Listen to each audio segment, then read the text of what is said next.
Hi friends, welcome back to my channel. Today I thought I would film another what I eat in a day, and it's going to be another food color challenge. So I know you guys really enjoy this, and one of the most common requests that I got on my last video was to do an all white video. And I knew this would be kind of an easy one, but I also like to make them pretty nutritionally solid. So obviously I could eat white bread the whole day, but I wanted to make it real food and make it a challenge. So that's what I did today. I'm going to be showing you everything that I ate, and this video is also going to be sponsored by Care of. So I'm going to talk a little bit more about them later on in the video, but they are also white. So let's get into the video. For breakfast, I'm gonna have some oatmeal. I usually make smoothie bowls and I love smoothie bowls, but I just figured that would be too easy and really it would just end up being like only bananas to keep it white. So I thought I would make some oatmeal. It is also technically fall now, which I'm really sad about because I love summer. But regardless, we're gonna make some oatmeal today, and I just put some oats and water in this pan. I usually add my milk or like dairy, non-dairy, later on. I think I might just throw it in this time because yeah, I just want to see. I think I'm going to be pretty limited with the seasonings that I can put into my oatmeal, so I don't think I can add any cinnamon.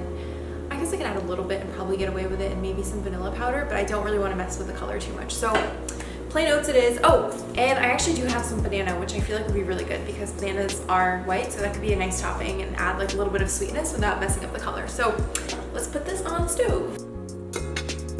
I have a bunch of bananas, but they're all very brown. I usually use them for an ice cream more than anything and baking. So let's see, this one looks like it might be pretty though. I like to use bananas in baking and smoothies a lot, so I let them get really brown and ripe, which I know is not so beautiful on the outside, but it's all about what's on the inside, right? And they're a lot sweeter this way as well, so this will be really good for adding some sweetness to the oats. I'm just gonna probably make them like little, what do you call them, like banana coins, and just use it as a topping. I could mash them in as well. I just feel like, I don't know, I need a little bit of texture with like all that mush, you know. Waiting for the oats now, and I'm actually really hungry. While we're waiting, I should probably tell you that I also went to the grocery store yesterday.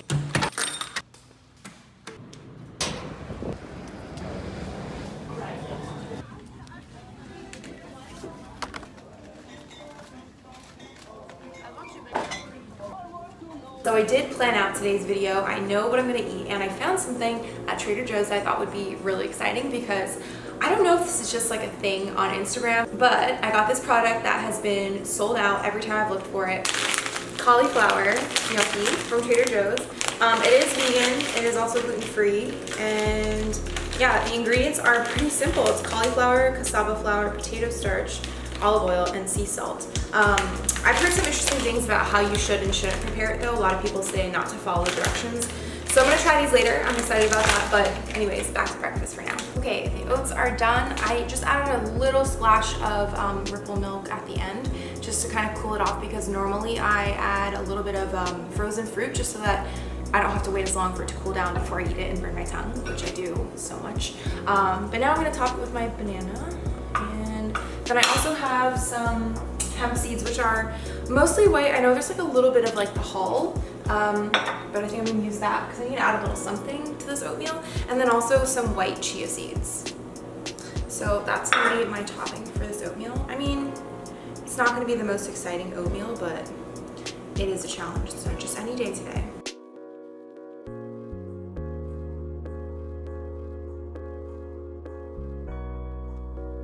All right.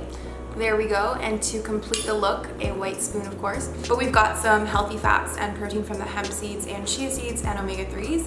And then we have some banana for sweetness and potassium and all that good stuff. And then the oats. So I'm gonna eat this and that will be breakfast. It's oatmeal, it's white. I usually take my vitamins in the morning just so I don't forget, either before or after my breakfast, depending on the vitamin type. So I'm taking my Care of vitamins, and they all happen to be white as well. When you fill out your Care of vitamin form, you can actually indicate that you're vegan to make sure that there is no gelatin in any of the vitamins that you're taking. It's a common ingredient that can be found in a lot of vitamins, which would make them not vegan. And it's personalized for you, so it comes in this little handy packet for each day. And then it also has this handy dispenser as well. So every morning I just take out a packet, and then I know exactly what I need to take. I don't need to portion them in advance or anything like that. And the quiz that you take to find the vitamins for you is actually pretty comprehensive. It'll ask you what kind of vitamins you take now, what your health goals are, and I indicated struggles with sleep, so you'll see that a lot of the vitamins that I have prescribed are for sleep support. If you're interested in checking it out, the first 200 people to click the link in the description box and use code REMY on their site will get 25% off their first month.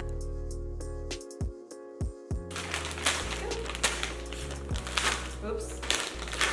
All right. So about this gnocchi, I've heard a couple of things. I told you guys on Instagram that I was going to be trying it out, and I got so many messages about how I have to be really careful about the way I cook it. I got a couple of people who told me to cook it in a pan with some oil, which was the most common response, and then everyone else told me that I should put it in the microwave. I don't have a microwave, so I won't be doing that. And then one person on Instagram actually told me that I should put it in the oven to try it and kind of like broil it so it gets crispy, because I was excited to try out this butter made from garbanzo bean water. You know, like the liquid that comes in the can? It's called, people call it aquafaba now. And yeah, they made butter out of it, so I'm excited to try it out. I think I'm gonna make like maybe like a sage butter sauce, or maybe like garlic butter, because I'm just trying to think of ways that I could make it white but still taste good. So I think I'm gonna do like probably garlic butter, maybe with sage is not white. I guess we're not having sage then, but maybe garlic butter, pasta, and then I think I'm just gonna throw some beans on the side for some like protein and fiber and all that good stuff, because I mean, starch and cauliflower is not really like a meal, you know what I mean? If you're also the type of person who prefers to cook with less oil, then I would recommend this method of baking on the tray. I mean, I say that now, but we'll see how it turns out after I bake it. Oh, interesting. I mean, it looks like your pan. It smells like cauliflower. Like, I'm a little scared. Oh well. I'm just gonna shove it in the oven and hope for the best. Okay, and now for the pan fry option, I'm gonna do that with a little bit of this fava butter, and I don't even have fresh garlic on me right now, so I'm just gonna use garlic powder, which I feel like is not the same, especially when it comes to pasta. I love fresh garlic and butter, or I used to when I was younger. So we're just gonna have to wing it.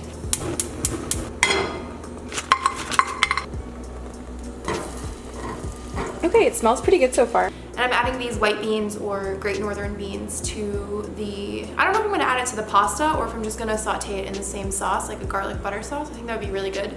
And yeah, what can I say? I wish I could add some veggies to this dish, but there aren't very many white veggies except for the vegetables I'm gonna be using for dinner. This is how they turned out. I mean, they look pretty good. They're like toasty and it's garlic and butter. I feel like how could they be bad, right? So, ooh, I like that little crisp when I stab it.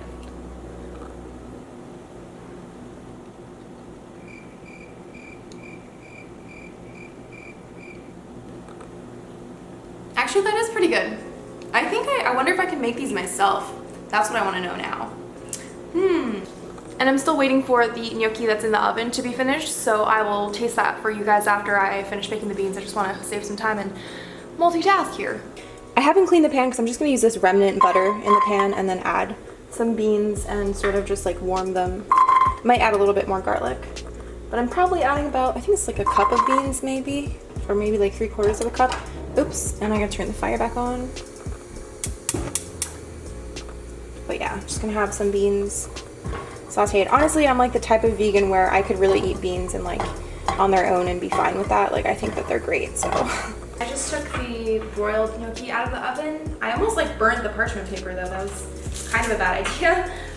Here's what it looks like. They kind of like poofed up, and I mean there was no oil involved. So this will be cool because I can try them without the butter flavoring and see what they actually taste like.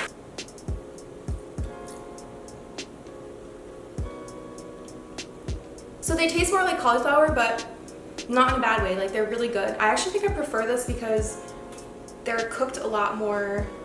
They're cooked more through the center, I think, and they kind of remind me of like, I don't know if you've ever had like traditional mochi, like in Japan they have it on the street sometimes where they like grill it and it gets like crispy on the outside and gooey and puffy on the inside.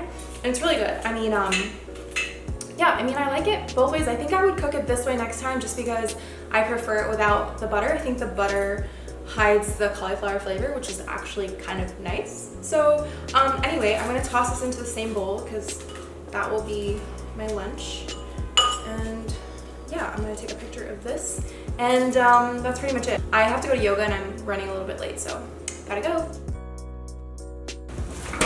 So I have these little Japanese sweet potatoes. They're actually, ooh, a really cute size. I think I'm just gonna roast a bunch of them. You can kind of already see at this part that's sort of cut open that they're white on the inside. So yeah, I hope you guys give me a pass on this one because I just wanna make some sweet potatoes. So I'm gonna make that and then cauliflower. And then I'm gonna grab my tahini sauce.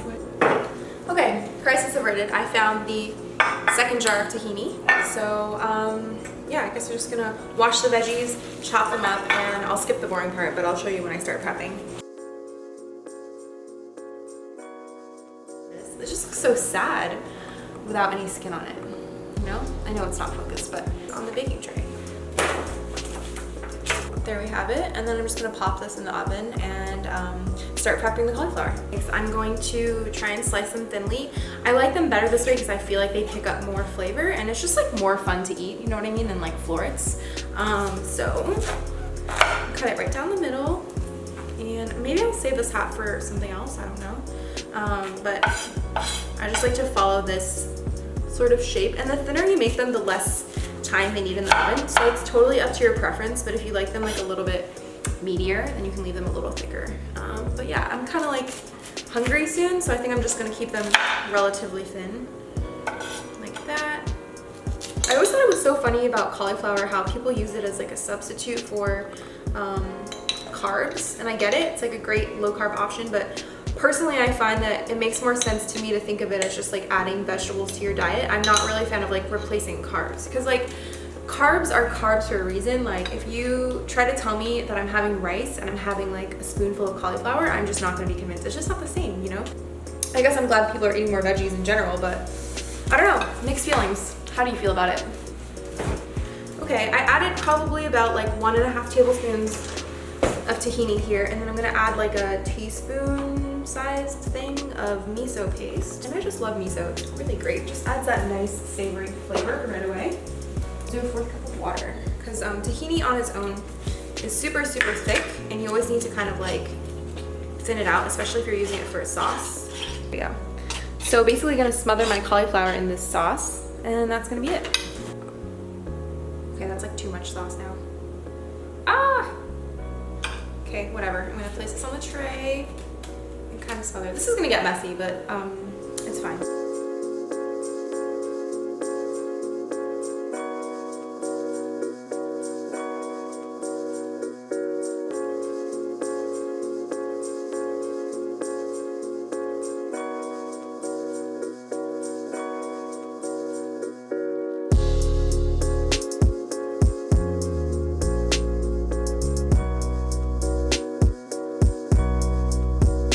So that is everything that I ate today. I hope you guys enjoyed watching this video, and big thank you again to Kara for sponsoring today's video. I had a lot of fun doing this challenge. It was actually a lot easier than I thought, except for getting creative with the sauces. So tahini was really my friend today, as well as garlic, and I think overall I'm pretty happy. A decent amount of protein, good amount of fiber. The only thing really missing are greens, but obviously I can really eat those today. So I hope you guys enjoyed this video. I will work on another one very soon. I know that black was a really highly requested one, so look out for that one soon. And I'm also going to be traveling a ton this month, so I will probably end up putting up a couple of travel vlogs as well. So all that being said, I will see you in another video very, very soon. Bye!